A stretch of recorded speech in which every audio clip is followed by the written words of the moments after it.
In the tunnel. In the tunnel. In the tunnel. You're listening to In the Tunnel.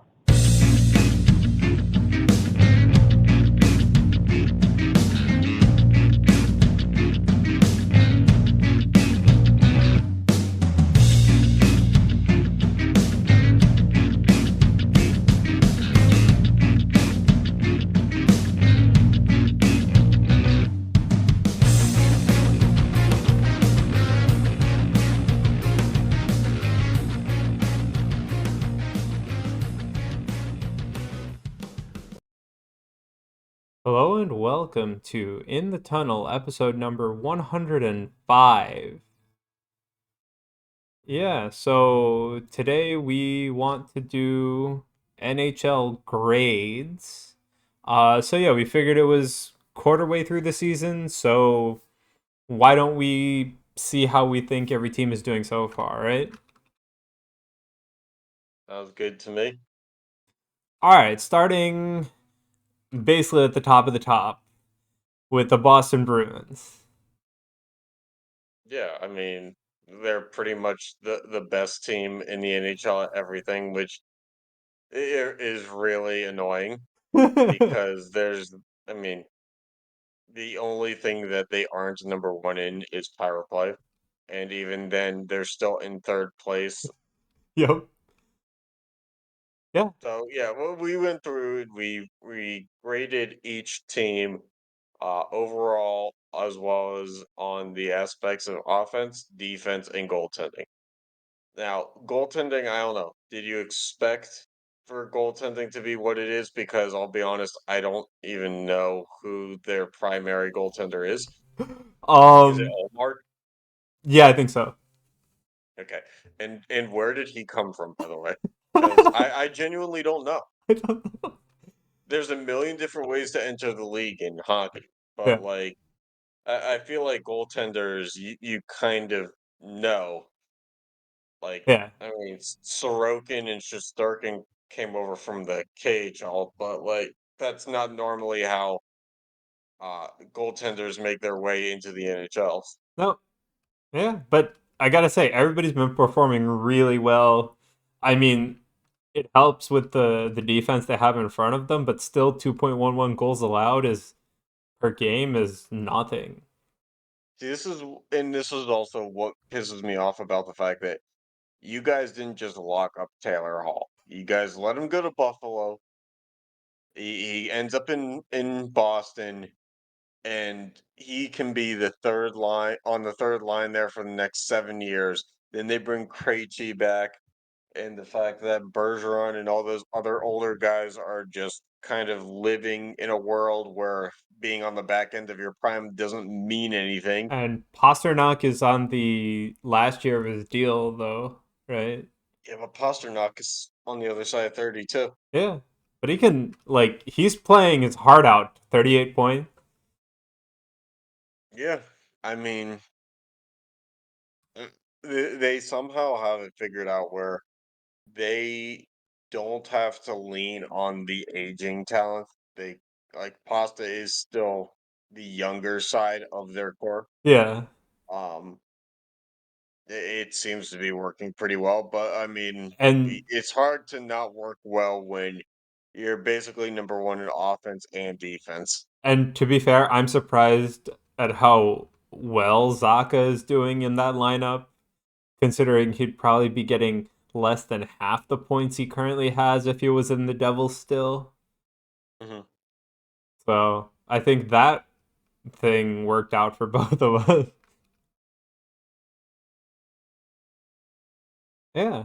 Anything else you want to say? Or on No, to. no, I don't like the Bruins, and if you make me talk about them longer, then I will not have nice things to say.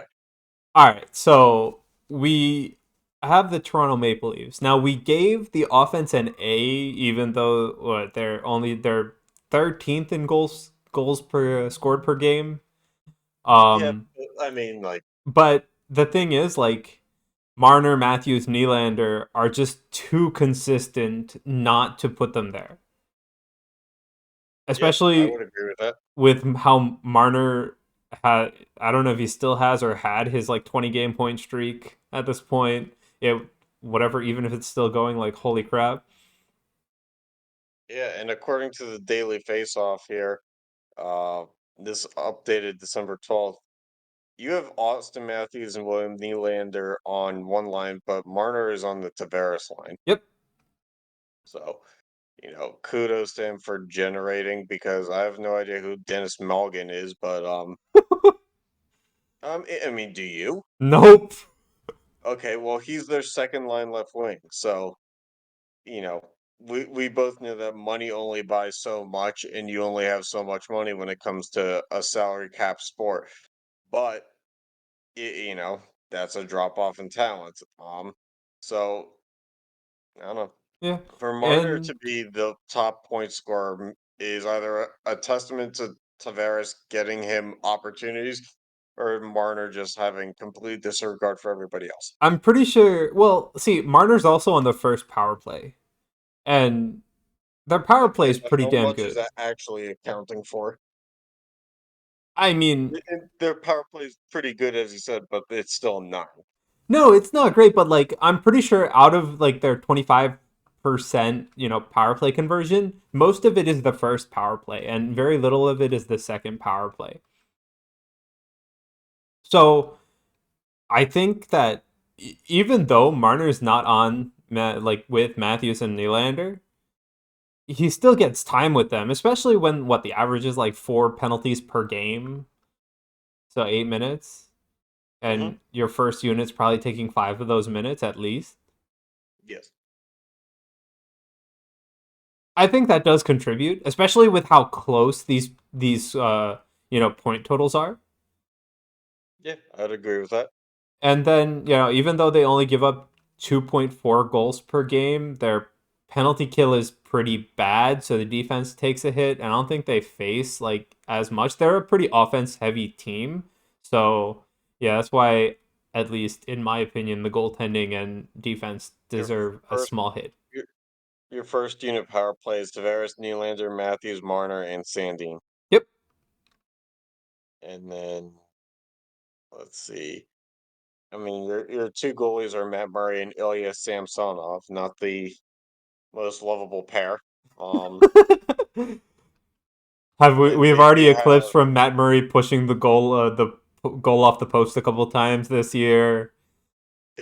Jake Muzzin, Calle Yarncroke, Jordy Ben, and Morgan Riley all on IR right now. Yeah, and that's saying something. It's like the thing with their goaltending is it's good, but like It's it's pretty spurts. streaky. Hmm. Like this 2.41 doesn't really tell the whole story.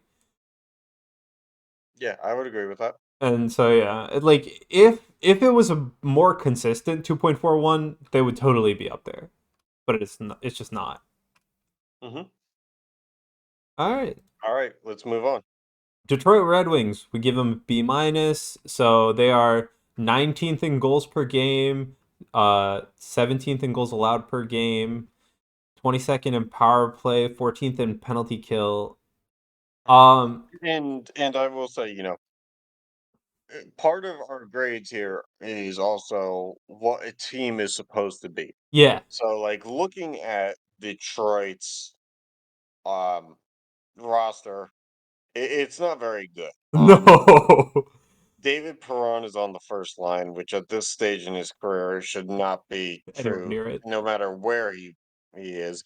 Yep. Um, so like him and Dylan Larkin, I guess, are their two best players, and I say that because I really don't. I mean, Andrew Kopp is there, but I mean, you know, I would say Dominic Dylan Kubalik, Larkin is their best player. Ben Sherratt. Eh, So yeah, I mean they're not a great team. Their yeah. first unit power play is Oscar Sundquist, Dylan Larkin, Kabalik, Perron, and Philip Roenick. Yeah. Uh, so yeah, I mean, also your first one of your first line wingers not in the top 3 points on your team. Um, Yeah. so off the first line only generating as much as Dylan Larkin can create. Yeah. And to be fair, like I don't know how like I didn't have Detroit doing that well. And so them being where they are, I think this is actually like pretty good for the team. Like goals allowed per game is pretty average. Like, okay, it's not where Yes, you want to be, but it's average. yes, I think at best Detroit is an average team Yeah, and because I do not think whatever success they have achieved to this point is sustainable. yeah, yeah. So I mean, I'm probably looking at their offensive score coming down a little bit as the season goes on, but that's more so how we expect it to go. But I like Larkin is still their best player. He's still a good player, so maybe he could surprise us. Yes, but unfortunately for him, the days of him being the franchise player of the next great Red Wings team has come and gone. Yep. I mean, he is now. I mean, he's still only 26, but But it's I mean, I think they would have hoped that he had some better surroundings by now. yeah, and also like in today's NHL, you gotta like establish yourself. Like everybody expects your first season to be good. You have a sophomore slump, but then like after that, you gotta start establishing yourself. And I don't know that either A, he had the pieces to establish himself around, or like, did he make it there, right? Where he probably He could made, be. the one thing that stands with me on Dylan Larkin in this. I mean, I don't watch Red Wings hockey, but he made the All-Star weekend back when the All-Star weekend was like Yeah. you could make the weekend for different reasons. Everybody was kind of an all-star, but the fastest skater participants weren't really Yeah.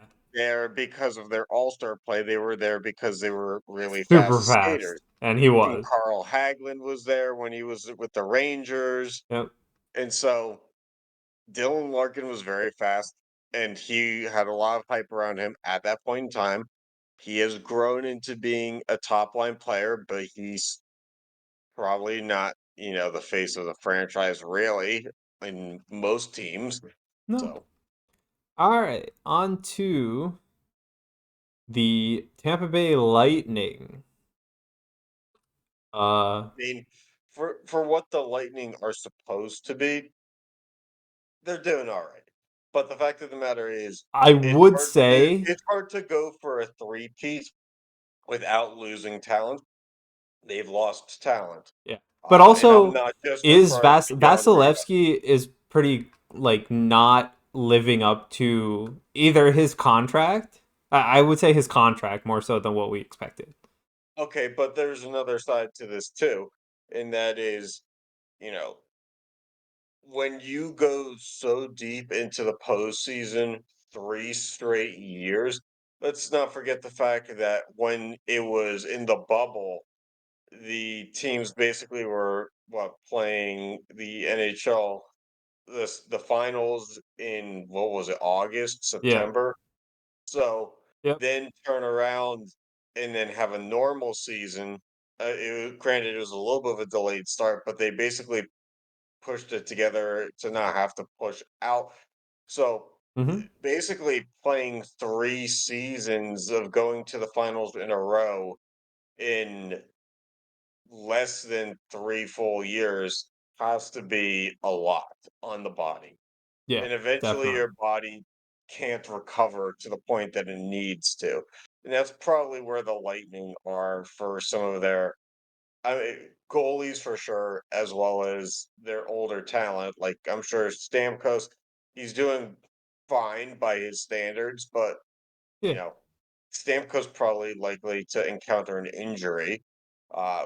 We know Kucherov has had injuries because it's more, he's the one player that got the rest during the last few years because of an injury. Yeah. And to be fair, like the whole team is still they're still pretty good, right? They're generating goals.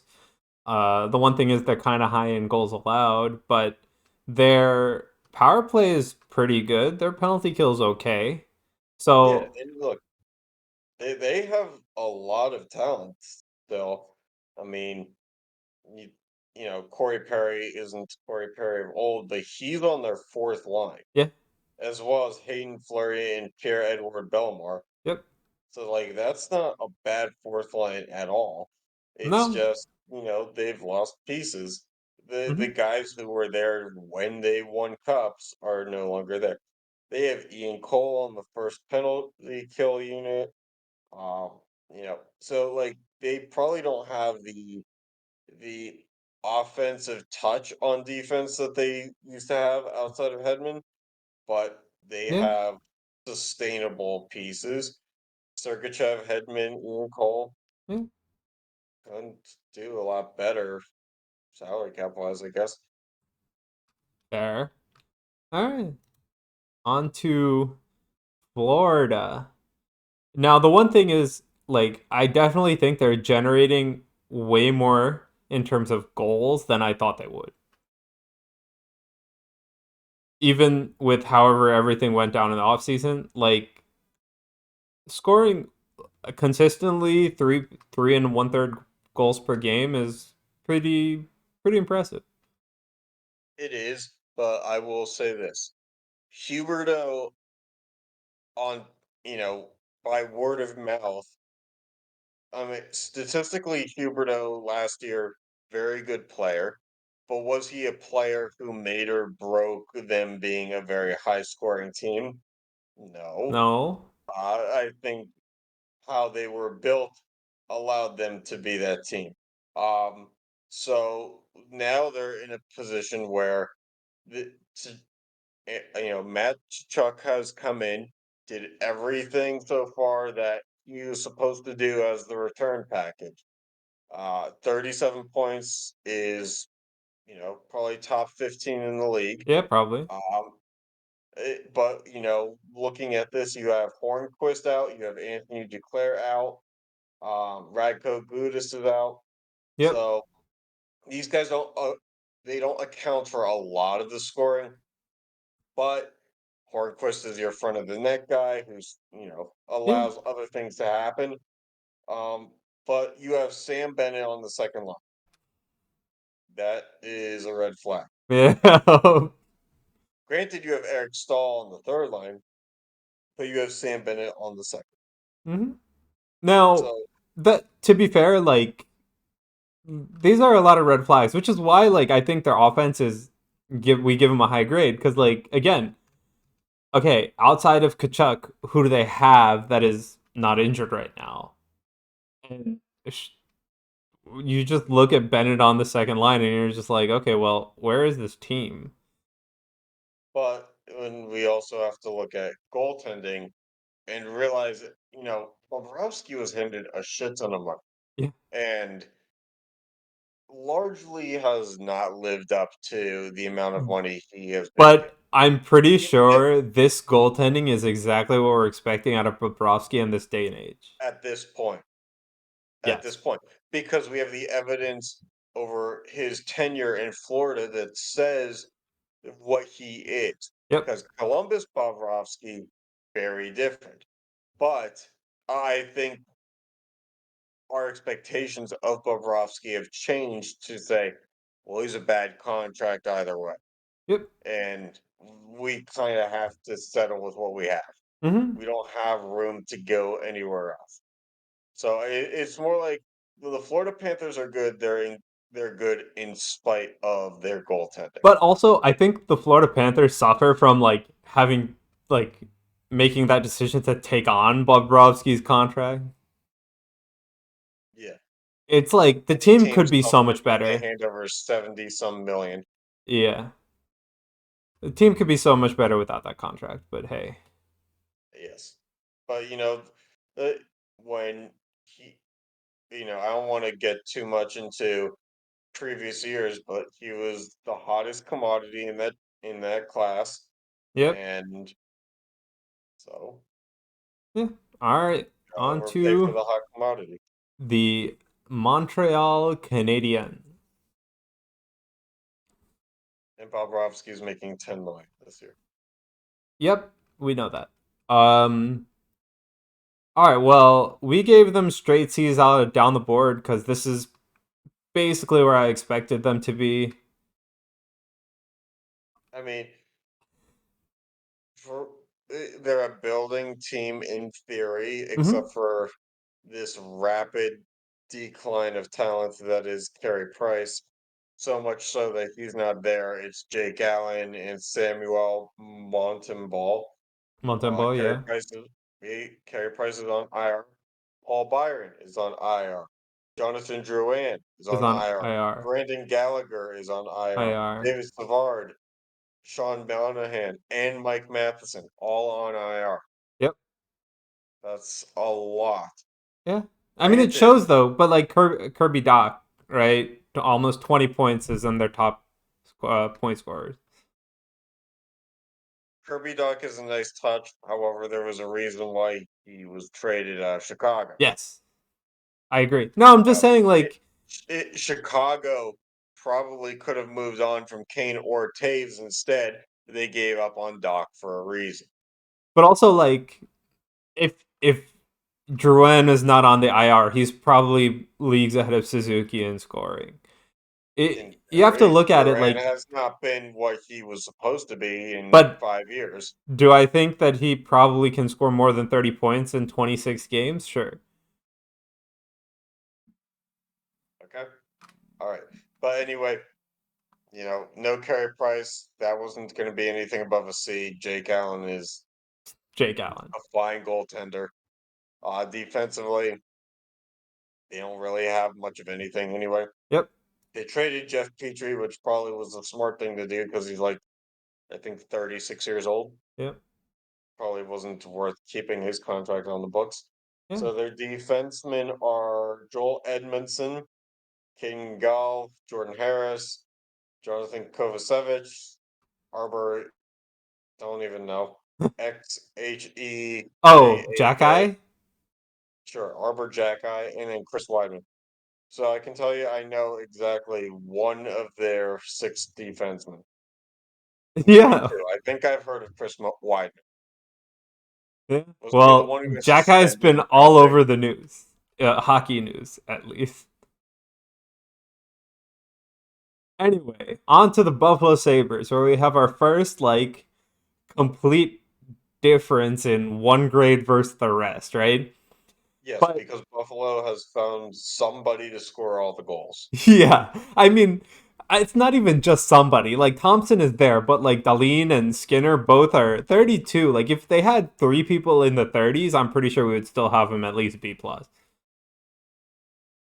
Hey, look, Craig Anderson is their number one goalie, which that's that's just wild to say in itself. The guy is Yeah, but I 41 years mean, old. also like, how can a team being so good at scoring, which should mean that the puck is in the opposing side of the ice for most of the game, be so bad at giving a like at defending? I How? wish I had an answer there.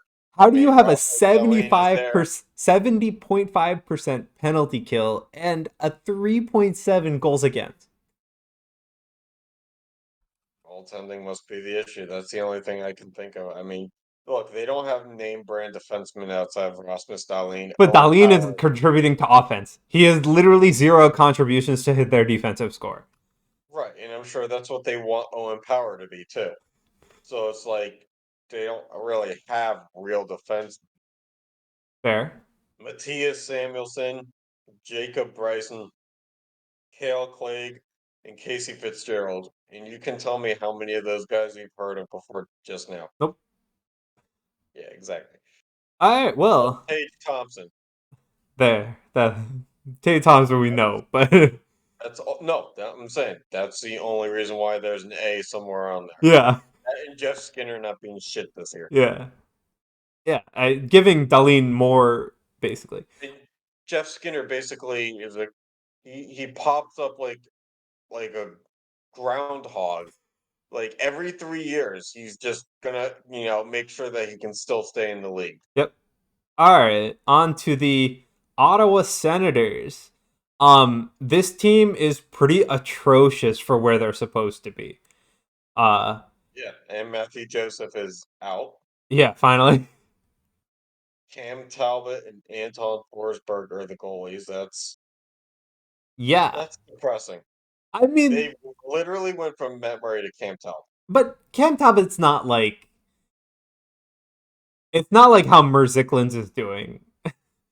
I understand that, but the thing with Cam Talbot was his peak was when he was a backup with the Rangers But I because also he was think that never out there long enough to be bad. yeah, but like I feel like he's a good goalie if he's in a 1A 1B situation as either of them, playing like 45 games. No, I think he's a maximum 30 game guy. Okay, because I think he could make That's it just like half the season. my opinion. Yeah. Okay, I'm of the opinion he can make half the season if he had somebody else to pick up half the season. Okay. Anyway, Brady to Brady Kachuk is the only one really holding down the fort here. Tim Steitzel is also. I mean, look, Kachuk, Steitzel, and Giroux are all on the first line. Yep. Those are your top three scorers. DeBrinket's on the second line, but DeBrinket Is kind of eh. is what he is. He's not going to get much better. Yeah. Eric Brassard is still in Yeah. the NHL. That's just depressing. Thomas Chabot, Yep. Travis Hamonic is still in the league. Thought that guy was out of the league by now. But I to mean, be it was fair, nice of him to let Giroux come home to his hometown, but like there was really nothing else that anybody got out of that. though, like seventh in power, like converting power play at over 25% is pretty damn good. But they just like, I'm pretty sure they're on the penalty kill way more. Yeah, they probably. I mean, I have no idea. Because if you look, the special teams differential right there is only 4 per like what is 104.5%, which is like okay, I guess.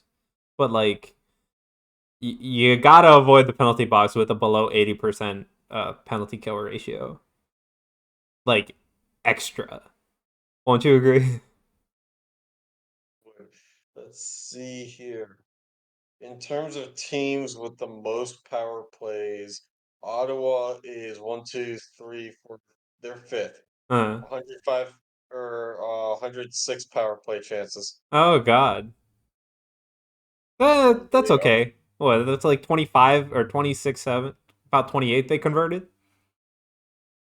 Yeah. I'm just saying, your initial theory of them probably Yeah. having So the I mean, fewest is having the most power plays is doing something for them, but still that can't keep them barely above 3 goals a game. correct. In fact, I would say even strength of team is way worse. Yeah, I would say way worse. All right. Anyway, let's move on to the next one because we got a lot of teams to get through here. Yeah. And the next one is the And it's your Devils. Devils. Yeah, so they're fourth in goals per game, 3.7. Second in goals allowed per game, 2.33. But they also have one of the least amount of shots allowed per game in the NHL Hmm. when we took these stats. Their power play is nothing to sneeze at, but their penalty kill is pretty damn good. Hughes followed by Bratton Heischer. Again, the reason that we have the goaltending being slightly ticked is because around the time we looked at these stats, Devils had the least amount of shots per game by like 3 over any other team. Yeah. Well, he sure, I'm looking at it here. He sure has taken about 30 less shots on the year than Hughes, still putting 13 goals. Yeah. I mean, but the thing is Not like bad. Hughes is doing his job by taking the puck and doing what he wants with And it. spending the most time on the ice ever. Yeah, 6 minute shift. Longest in NHL history, basically went and did public skate on an NHL arena. Yep. But yeah, you speak best when it comes to the Devils. I mean, me looking at it, I don't see a lot of depth here, but you may see something very different. Now, the thing that's coming to hurt us right now is like Bastion being gone. I think is a huge thing. Um, like we survived without Palat. Blackwood, Schmidt is filled in for Blackwood pretty well. Blackwood's even going to go down for a conditioning stint. Now, like the thing is, while our scoring it's pretty centered around Hughes, Bratt, and Heischer. When what's his name? When Bastion was in the lineup, the fourth line could score. Bastion was in our number one power play unit. Like, I feel like even though we have reliance on these guys, we always had somebody or some line, one of the other three lines, to pull our weight. So it was more so that the whole team had a safety net of somebody else showing up rather than a lot of consistent top end scoring. Because when we were on our big win streak, our fourth line was out there against anything. Nobody cared. But you'll notice if you look at the fourth line today versus the fourth line when it was Wood, Bastion, McLeod, and Wood, you see a complete difference. But again, this happened after the 25 game, the 25% mark. Okay. All right. Let's move on then. All right, well, we have the Carolina Hurricane. By the way, let's make sure that we go through the actual grades here. Yeah, I did say for the Devils, I did say, but yeah, so yeah, they have a B plus. We gave defense an A because their goals allowed is pretty low. Their penalty kill is like average though. And the rest of the team has a B because I don't really expect much else. But I don't know. I think that they are not performing so well, but at the same time, like their team is still like showing up pretty good, especially for I the mean, Metro. this is more of a you can't give an A to a team in goaltending that has Antti Ranta as their backup and Kachek Kochetkov, let's just call him, as your primary. Yeah. You know, Frederick Anderson, we know what he is, Yep. but we also know he's out. Yep.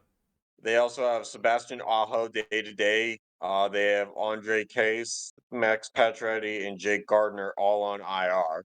Yep. So they're hit hard by injuries, but this is very much a defensively minded team. Yep. Very much the way that Barry Trotz Islanders team runs. So they're not designed to score a lot. They're more designed to keep you out of scoring. So, Correct. you know, you really have to be able to uh, get into the blue line and establish a forecheck against them, which you're likely not to do. Yeah. I don't know. I think the team is doing pretty well, especially the Metros.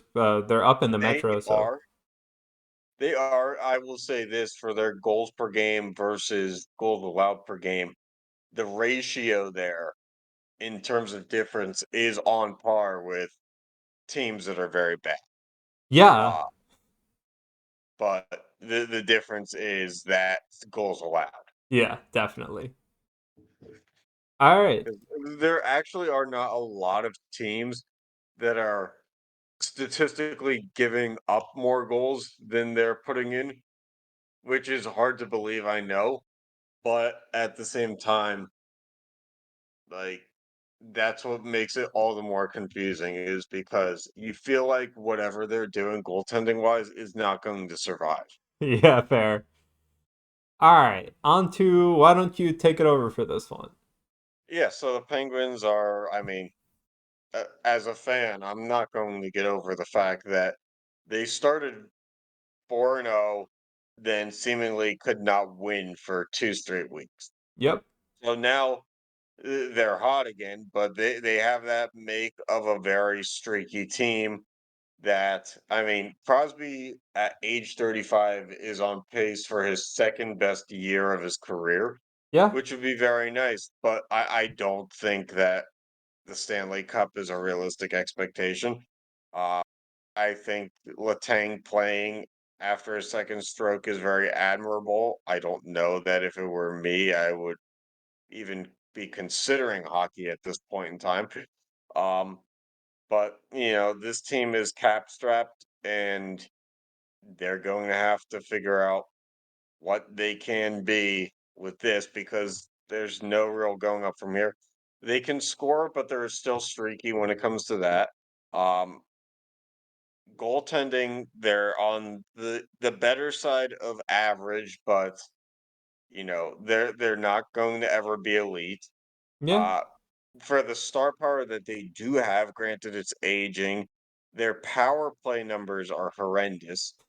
Who would have Yeah. thought you put Malkin, Gensel, Crosby, uh, Letang out there all at once, and you'd be 25th in power play percentage. So there's not Granted, a lot of greatness. granted, it's not It's the worst we've seen by a it's not long the worst, shot. but for what the Penguins should be Yeah, and have fair. historically been, it's not very good. Your first uh unit power play also has Ricardo Kell on it too, by the way. So I mean, also looking at when I watch Penguins games, as like looking at another Metro team. When okay, I saw this team and a team we'll talk about later. It's so weird to see how streaky they play. You know?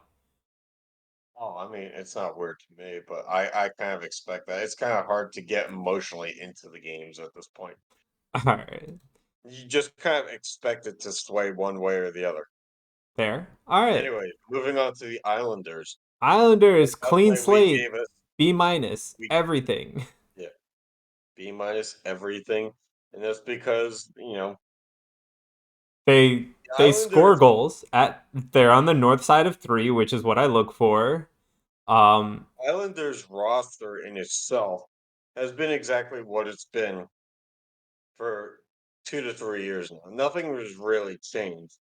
Um, other than the fact that there's apparently a second Sebastian Aho, yep, and he plays defense for the Islanders. yep, Anyway, yeah, so yeah, B minus across the board. This team is not the defensive based team that it once was. Sorokin is doing fine, but I think we agree that Sorokin is better than what he has been playing at this year. So his numbers are fine, but they don't match up to where he's been. So correct. um Barzell, it's still kind of a low scoring team. But I really think that's more Middle of so the road. because like who does like Barzal is like he does whatever he does with the puck.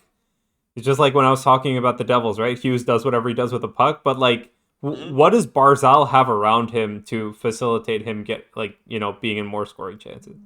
Right. And I agree with that, but like I don't know, at the same time they gave Barzell a crap ton of money and said you're the franchise guy. And to me, Barzell's too quiet of a guy, statistically speaking, to kind of do that alone. Yes. But you need He someone around needs, him, right? That's yes, what I like think. I feel like when Tavares was with the Islanders, he was your ultimate alpha one. You didn't need a 1A, 1B. You Uh-huh. had your absolute one. Barzal strikes me as 1A, you need a 1B. Fair. All right. On to the Rangers. Oh boy. I mean, the Rangers, we gave a C on offense, a C on defense, and a B minus in goaltending. We gave them a C overall because I think the Rangers being this far low in the Metro, um, To be fair, especially after making the second round last year. but also like I think last year was more so that their goaltending was an A that literally just like yanked them out of a ditch Yeah, because they're not getting the same goaltending, and I don't think should expect them to be getting the same goaltending, but it's still okay. you should be able to expect that they have an elite goaltender. Not necessarily expect elite goaltending every night, but you have an elite goaltender who should be providing high quality defense or goaltending, I should say. I Yeah, mean, You have Panarin, Zibanejad, and Barkley Goodrow on the first line. You have Vincent Trocheck on the third line and Capo Caco on the second line with Lafreniere. Chris Kreider is also on the third line. You have Adam Fox. I mean, the defense in itself is not great, Yeah. roster speaking, but um, there's no reason why they shouldn't be higher in goals per game. Um, Other than I'm thinking, let's see, they have no players on injured reserve. No, they just not. There's no excuse. They're just There's not no excuse. producing. Yeah, That's it. Like that's the point. It's like you're giving no help because you're you're eighth in goals allowed per game at 2.8. That's actually pretty damn good. I How do do you think just it's give quite a bit. no help to your goaltender? I don't know, but bringing Jimmy VC back does not help either. Yeah, Jimmy VC, who looks like played for like 6 teams last year. That's sad. He's on the third line. eh, what are you gonna do? All right, Could on be like the to Devils and let him go. on to the Capitals. Now, I mean, they can't score. to be fair, this is basically let's get Ovechkin to break some records for the next 2 seasons. That's literally all they're gonna do because that's gonna drive people to watch, regardless of the team is bad or not. Yeah, and like the Penguins, they have kind of come full circle in turning their old guys into let's bring as much of the band back together as we can. I mean, So, I guarantee you, this season, next season, it's literally let's get Ovechkin to break some records. That's it. okay. Well, we gave the Capitals a C. Offense, they're a C. Defense and goaltending C minus a piece. I mean, they brought Marcus Johansson back. Mm-hmm. So like, I mean that's the bringing back the band part. Um, Other than that, I mean everything's kind of the same. Other than the fact that this is the outrageous part. Connor Sheary is on the first line instead of TJ Oshie. Yeah. I get that you need to have talent on the second line, and Sonny Milano, who was a waiver claim, is on the second line right now. Connor Yeah, Sheary should fair. not be on the first line. This makes absolutely no sense. Um, Again, this is how do we get Ovechkin the most? Oh, okay. I figured out why. I figured out why. Nick Backstrom, Carl Hagelin, Tom Wilson, Connor Brown, Darcy Kemper, There you go. Beck Mellenstein, Lars Eller. Or Lars Eller is not on IR, but all those other guys are. Yep. They have. I Which is mean, I also guess that's why I also gave why the Sonny Milano's goaltending on the not a roster. lower grade because Kemper's on IR. Like, can't really blame the goaltending at that point. True, but I mean, like they've let a lot of goaltenders go in the past couple of years, and Hey, Devils are benefiting from one of them. yeah, I mean, like they literally bought back Vanacek last year and then let him go again. Yep. So like obviously goaltending doesn't mean shit when they think that Ovechkin can outscore it. But this is the only team in the league that is truly actually they may not be the only team, but they are giving up exactly the same amount of goals as they are putting in. Yep. They are Literally. a zero sum team. Mm-hmm. They only exist for Ovi to score from his spot on the power play. They only exist for Ovi to slap shot from the slot. Yep, pretty much. That's it. Can't All tell me right. I'm wrong until they're in the playoffs. On to the All right, Flyers. Philadelphia Flyers. And now we can say this because we're both fans of rival teams, but we grade this rationally. They're just not good. Not at all. They paid a lot of money for talent that just is very bad right now. I mean, Yeah. Kevin Hayes is doing okay, but they paid him on what a 7-year deal. Okay. Well, hold on. Let's just point out the fact that your top point producer is Kevin Hayes at 28. And then Well, because who else is it going to be? in the top Jake. three is Farabee at 15. Well, yeah. Again, who else is it going to But be? also, like, Like, again, literally the only reason the Flyers are where they are is because of Carter Hart. okay.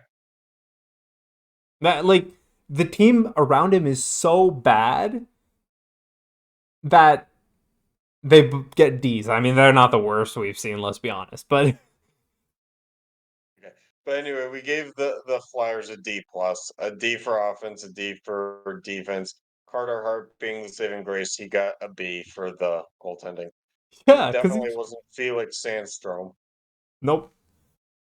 All right, last Metro team, probably the least, the Columbus Blue Jackets. Yeah, they're just all kinds of bad.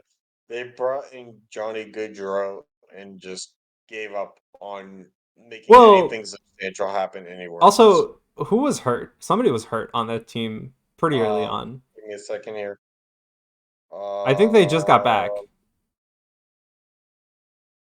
Zach Werenski, No, Jacob Voracek is no, out.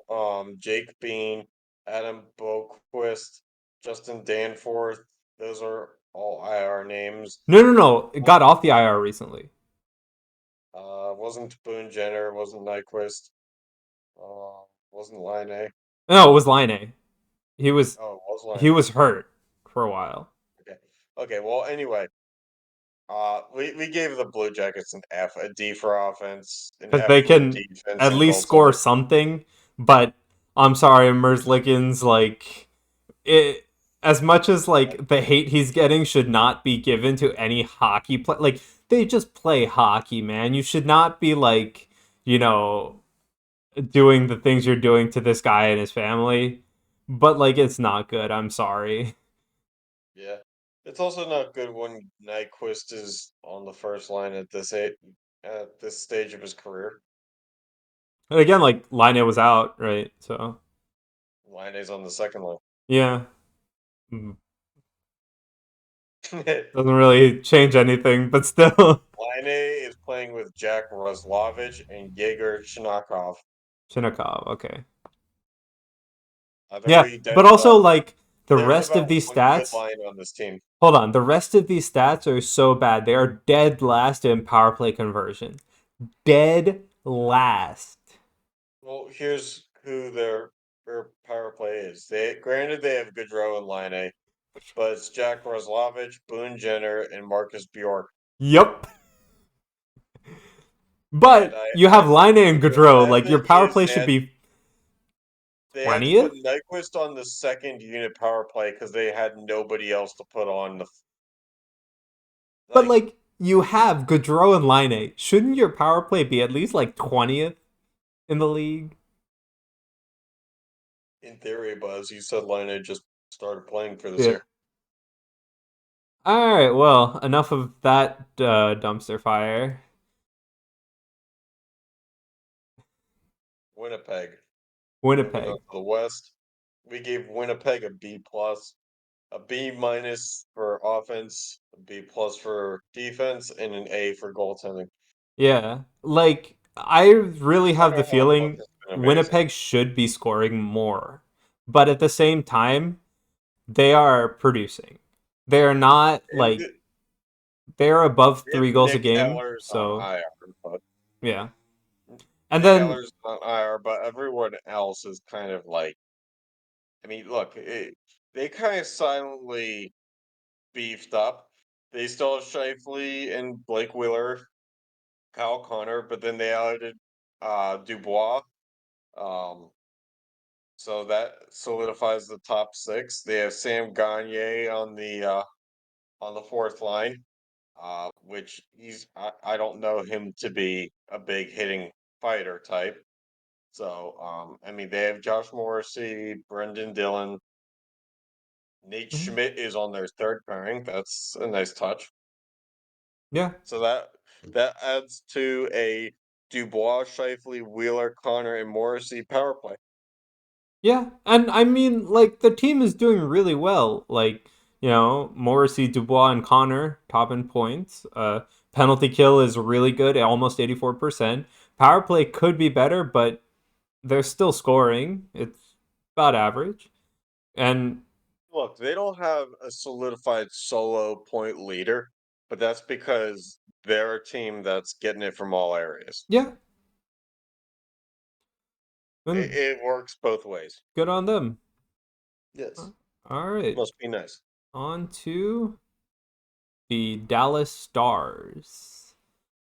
So We Dallas has a really good record. yeah. Um, you know, And I I'll really let you feel take it like from there. Dallas, like, okay, they're scoring a lot more than I thought they would. Almost three and three quarter points goals per game. That's huge. Their goaltending is where you want them to be, especially when they're down to like Keith Kincaid at some point, or like Wedgwood went down for a while, and Yeah, go so on. they still have a good team in front of that goaltending, and the goaltending is showing up enough. And power play penalty kill is really good. You're at 109.9%, so they're 9% over on special team. Mhm.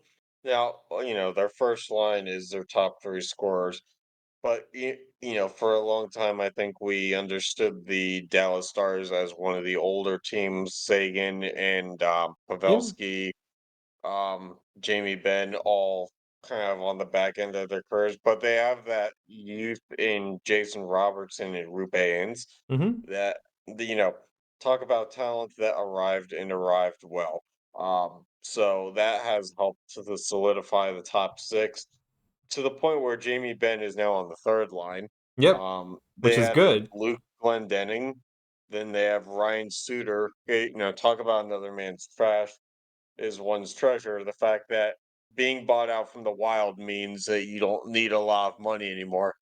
So you can just go play for anything at that point. So Ryan Suter on the second D pairing is very And nice to go with on the that Mira note, you Iceman. also have to mention Parise on the Islanders, who we reviewed Yeah, a I while mean they ago. both signed for bare minimum deals. Yeah, So yeah, you know it's pretty but good. I mean the when you have team Ryan as a Suter on your whole second has power play, been together on all cylinders. So I mean they're not where the Bruins or Devils were at the quarter point of the season, but they are they're still a solid. really tough team.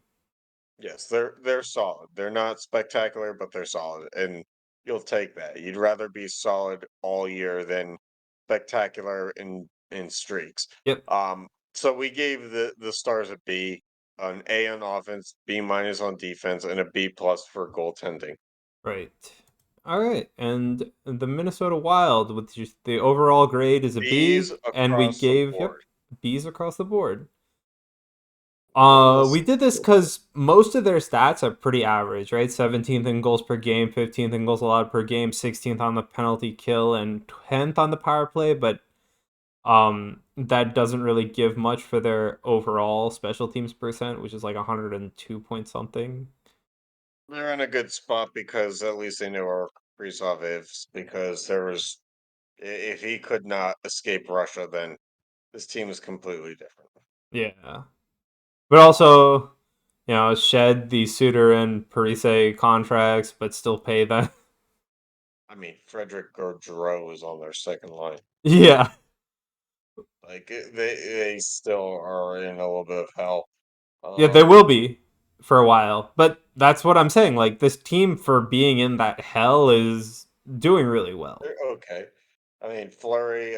I don't know the Flurry to be spectacular at this point, but I No. don't really know what Minnesota truly wants to be. They're definitely not cup contenders. They're playoff contenders, I guess. But also, like, you got to assume that Minnesota just wants to get out of cap hell with the two buyouts they did.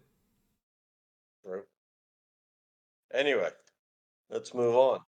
Next, we have Colorado with an overall B minus. Now, we gave offense a B, but they're dead middle of the pack with goals per game, but their power play is amazing. And part of this again is what a team should be. Now we do have to acknowledge the fact that McKinnon is out right now. Rodriguez is out.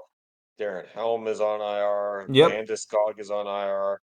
So there's a lot of bumps and bruises here. Um, but I think we expected better of the Avalanche at this point, especially coming off a cup win, because they're not built like some teams to kind of collapse and have the Stanley Cup hangover. Um, but right now their depth is just not there. They do not have a lot going for them. Yeah. And that shows like their goals allowed per game. While it's low, it's 2.81. That's where a little bit better than probably expecting, but still under three is where we were expecting. And but their penalty kill is pretty atrocious at 76.1%. They do lose Kemper from last year. Not that Kemper was anything above average, but No, that's not really a loss in my opinion. you know, I mean, compared to who they have now. Fair. All right. All right. Nashville Predators, we gave them a C. They get a D for offense because they are 29th Atrocious. in goals per game and 28th on the power play. Mhm. To be fair, their special teams percent is actually atrocious at like Is that really bad? What 93. the hell? Like your team, most teams are above 100 or around 100. That's where you want to be. Being anywhere in the 90s is so bad, especially as low of the 90s as they are. Mhm. And I will say Matt Duchene is maybe one of the most spectacular busts in recent NHL because he had a couple good seasons in Colorado, got Yep. paid for it years later, and really has not really done shit. Right. And I mean, But they're not probably in cap hell, but he's definitely not helping them get out of it. right, but at the same time like we gave the Predators a B minus in defense cuz while they're dead middle of the pack in goals allowed per game, that is basically the only saving grace they have. And the Predators have historically been a really good team at developing defense and having more defensive players in the pipeline. Well, good news for the Predators. The $10 million years of Duchesne are he's also 32 years old and he's gonna get 9 million next year. Great. But at least they're done with 28 million of the actually right now they're in the 36 million of the $56 million deal. Yep. All right. Oh, and we gave goaltending a C plus because that's about where they are. That's all it ever should have been at Yeah. the highest for them. Yeah. All right. On to the St. Louis Blues, our very Bad. first They're F bad. on defense, but they have an They're just overall D. absolutely bad. Um, They are dead last on the penalty kill. They're another team. This team has an 87 point or 88% for their special teams percent, which is actually atrocious. Yep. Uh And they don't score anywhere near enough. and the thing is, right, the Blues went on a massive losing streak just to go on a massive winning streak, so they're so streaky that like I can't really base my like, how they're doing off of one of those. It has to be off the collective. And even with them going on their winning streak and having their losing streak, 32nd on the penalty kill, 29th on goals allowed per game is not how you play a game. And also 23rd in goals per game, you're scoring just barely under 3, but you're letting in basically 4. Your only saving grace is your league average on the power play. I think at this point it's time to start looking towards getting rid of Tarasenko, who's in the last year of his deal. 31 years old, and he has fallen off very hard. Yep.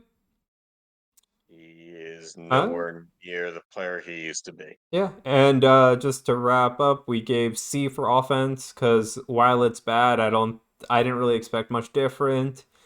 F for defense because this is really bad, and D minus for goaltending because it's pretty bad. Yeah, it is. All right, on to the Coyotes, and as much as I would have loved to give the Coyotes a C because they're actually doing pretty well, I did expect them to be slightly Given better. the circumstance, given the fact that they play in a YMCA, basically, But also, like they the they, team has been they play for a public school. the team has been so bad historically, and they're actually pulling themselves out of it now, even with these stats. Like you wouldn't think 28th in goals per game or 27th in goals allowed is pulling himself out of it, but if you know the Coyotes, you know that this is pulling them out of it. I know, but at the same time, I look at this roster and it screams guys past their prime that are in Arizona for the reason of trying to revive their career and keep it going. Shane Goss is there. Nick Bukestad. Um, you know, Okay, to be fair, Gossesbear is 20 points. I think that's pretty good for where everybody thought he'd be. okay, but Philly gave up on him. Yeah, He was supposed to be the future of Philly, and they gave up on him. yeah. So, you know, this is like going to the But Pirates. they still have Clayton And Keller, yeah, point per game. Clayton Keller is fine. Yeah, good for him. Yeah, and I mean, again, I would have loved to give them a C because I really think that I would, but they should be slightly better. If they were like one or two, or even like two places more on average in all these stats, I would have given them a C. Yeah. I mean, the fact that they are in the 20s for everything says that you can't give them a C. But In to fact, be fair, like, in okay, fact, I'm considering a D plus because you can't be bottom third in everything and but be I'm giving them a C based on where they should be there versus where they are. Because if you look at the Coyotes historically, I'm sure you're going to see multitudes of 30s in there. Like, dude, you shouldn't. There were less teams in the league. 30. 30 is the Yeah. amount of teams in the So for league. them to be better than dead last, they would be in the 20s. Yeah. Yeah, but like if I'm saying like if they were 20th or 19th on the power play while being like 20th in the penalty kill, I would consider it bumping them up. But because like So bold of you. I would say that I would expect them to be 25th or lower in everything. All right. Arizona Coyotes' biggest fan. When they needed a hero, Sean was there. I think they're actually not terrible. I think they're just on a really good side of very bad. All right. Chicago Make a Blackhawks, let's poster of that go. and put it outside the arena. You want to talk bad? Let's talk absolute last in I goals like per how game. the grades get worse after that. Yeah. You want to talk real bad? Let's talk. Yeah. So we gave the Blackhawks a D. Not only because of the fact that even the Cleveland Indians rebranded. Um, so we gave the offense a D, the defense a D plus, the goaltending a C minus, and I'm just gonna go ahead and give general management an absolute F Yeah. because at this point, Sam Lafferty is on the first line. Yeah, Now it's I pretty know you bad. don't know Sam Lafferty like I know Sam Lafferty, but Sam Lafferty was fringe fourth line in AHL when he was with the Penguins. Um, Jonathan Taves is, I mean, I mean, both 14 like points. you can just talk about Kane and Taze together and then be done with it. Yeah, you can also add the fact that Tyler Johnson is on this team too. And How again, about the fact that like Max Domi at 19 points is one of their better players? it's just really bad. Jack Johnson's on their fourth or first pairing with Seth Jones. That's just overpaying Do we and really do we sad. need to elaborate more? No, I don't need to mention anybody else on the roster. I think those two players in itself tells you everything you need to know. Right. The All fact right. that Jack Johnson is still in the league, All right. Well, on to the Pacific and the Vegas Golden Knights. thank God. They are And they got a steam for overall Chicago. B plus. We gave offense an A minus. We gave defense a B and goaltending a B plus. Um, So, e- I mean, the Golden Knights kind of exist in spite of themselves because we know that their management is just absolutely atrocious. Yup. That being said, the guys that they got rid of when they first came around to get prospects kind of panned out. Mm-hmm. Yeah. So, I mean, Chandler Stevenson, Paul Cotter on the first line.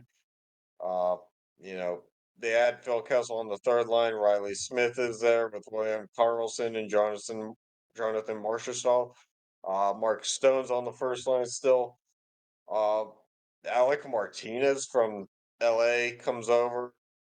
So I mean, their defensive pairings aren't the most well known, but they're known for being able to be consistent. Yeah. And like, okay, we're giving them an A minus, and their goals per game and power play seem low, but it's getting the job done. Like, they just find a way, and I also think it's like the teams they're playing in their division aren't really that strong, but at the same time, like, they still find a way to win. They Eichel is being Very Eichel. much 2017 all over again, Like, or yeah, 2018, whoever it is. and they have for having such a bad penalty kill, which I blame on the defense. Their goals allowed per game is ridiculously low at 2 2/3. And let's not mention the fact that Shea Weber and Robin Leonard, Nolan Patrick, and Jack Eichel are all still on IR. Yep, Petrangelo and Shea Theodore are day to day yep. out. All right, on to the newest team, the Seattle Kraken. We're giving them a B. Even though they have a glaring 29 on the penalty kill. Yeah, we gave them an A minus on offense. So, they're scoring a lot better than last year.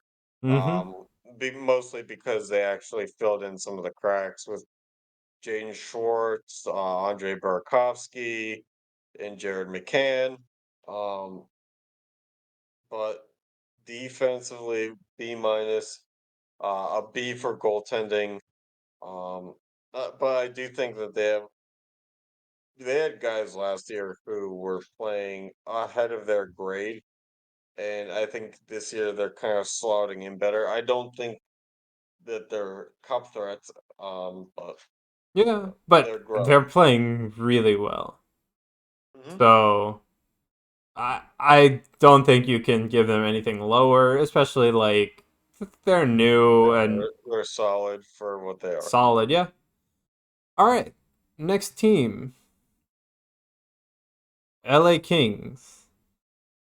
We gave them a C And a plus. team that's building upwards, even though I'm sure Anze Kopitar probably doesn't have the patience to do that. Yeah. So we gave them a C plus. We gave them BCD down the line. Goals per game is still pretty high at 10th at 3.4, but they're letting in 3.6. That's ridiculous. Their power play is really good, but again, their penalty kill is dropping the ball. Who's their top prospect from a couple years back? No idea. Not a clue. Yeah, but as you were saying, like Fiala, Kopitar, pretty And good. Huh? Byfield still is not on the NHL roster. Yep. Not surprised. That's crazy because he was like supposed to be brought up like 2 years ago. Mm-hmm. All right. On to. Do you have anything else to say about the Kings? No, I don't want him. All right, on to the Oilers. They have an A on offense, but then the rest of their team just drops down. They are the absolute best team on the power play and have literally the two players with the most points in the NHL, basically, McDavid and Draisaitl with 54 and 46 respectively. They're fifth in goals But per at the end of game. the day, nothing's new. Yeah, but their defense is completely dropping the ball because they're 22nd in goals allowed and 27th on the power play, which brings their special teams percent to 102 when it should be so much higher. Hmm. Yeah, but I'm just gonna keep saying it.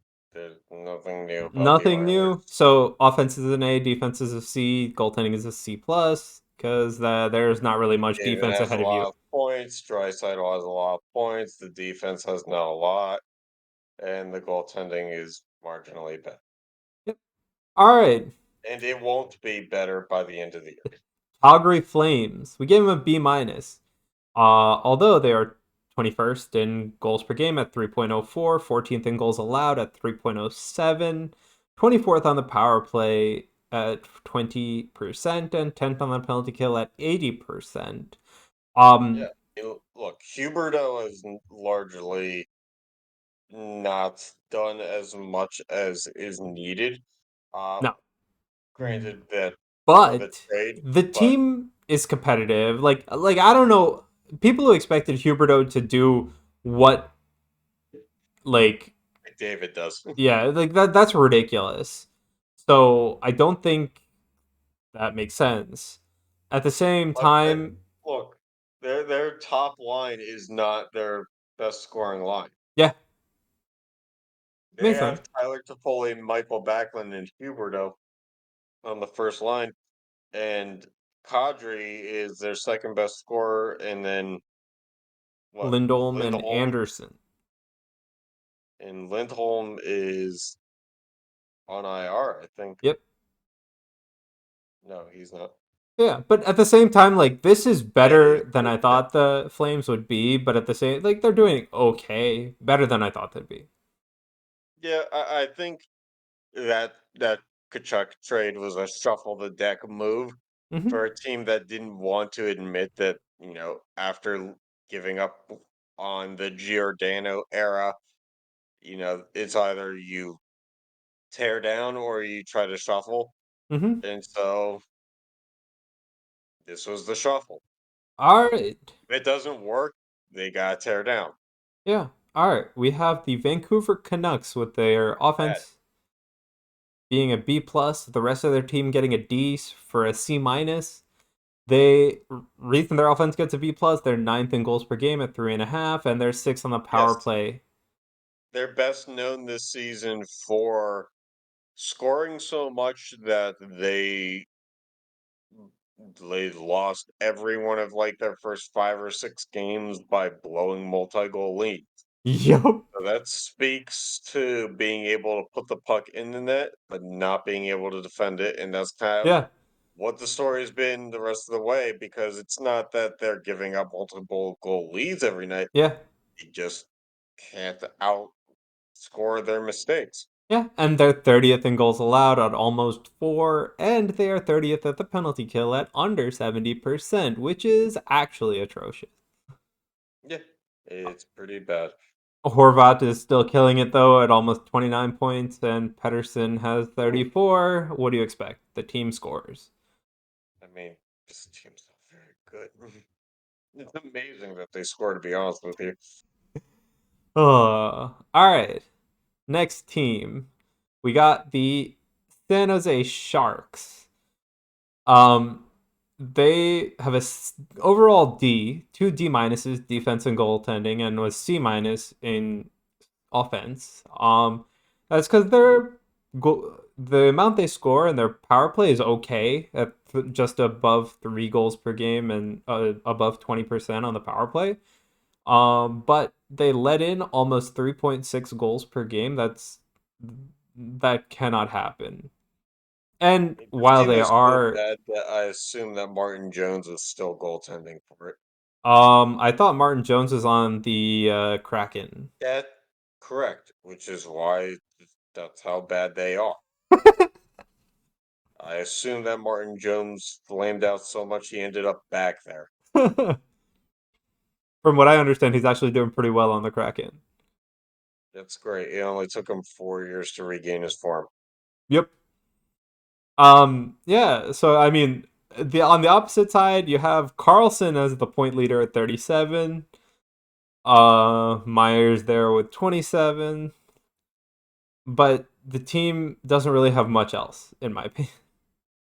Yeah, they never really did, to be honest with you. And that's because, you know, Hurdle and Meyer are good pieces at the end of the competitiveness of Thornton era and Pavelski era.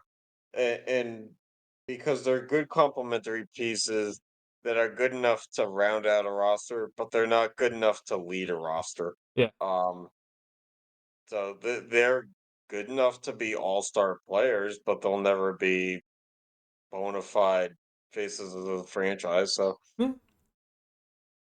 All right. And last team on the list, and I'm pretty sure the worst. I wanted to give them an F, but we're being nice. We no, have yeah, the I'm not Anaheim fun to take. Ducks. Um, This team, I want to put it out there. This team is represented on the cover of the video game this year. yeah. The worst team in the league. Very like And also, they other than have a Columbus, pretty far and hyped away. player in Zegras.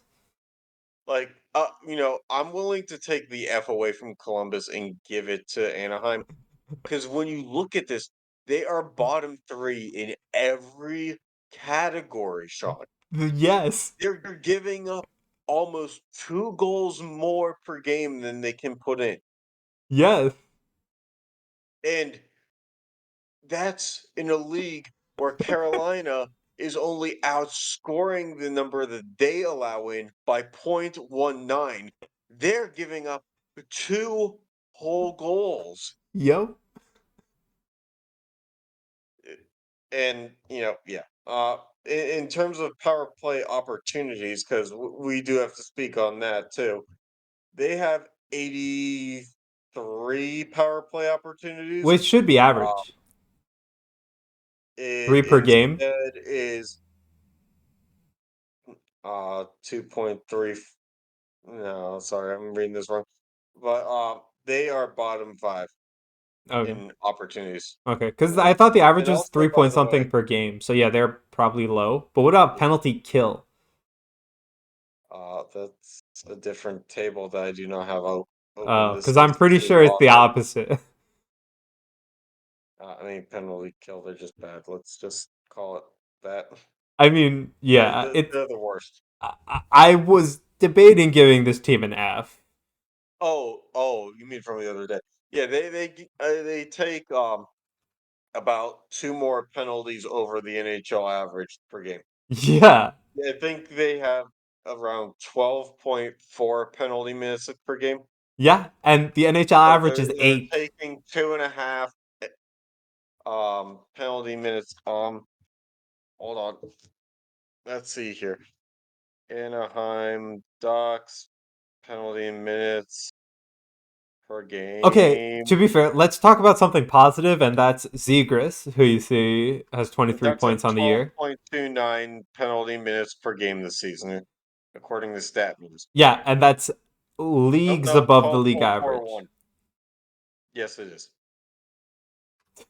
It is absolutely incredible how many And times so they they enter the take box. they take 6 penalties per game, and they let in 1 goal for every 3 penalties they give up. Yeah. That's where the 2 goals per game comes in. No, that's 2 of the 4. I'm saying that they're already playing from behind. That's the 2 goal margin that they're giving Ah, up fair. is they let in an automatic 2 goals every game. Yo. All right. Yeah. If only they brought Sonny Milano back. Yeah. He did have that one play with Zegras last year. Yeah. All right. So there are NHL grades. Let us know what you think. And yeah, we got anything else you want to wrap up with? No, I really think that we should have just given the F to Anaheim at this point, but Columbus is pretty damn bad too.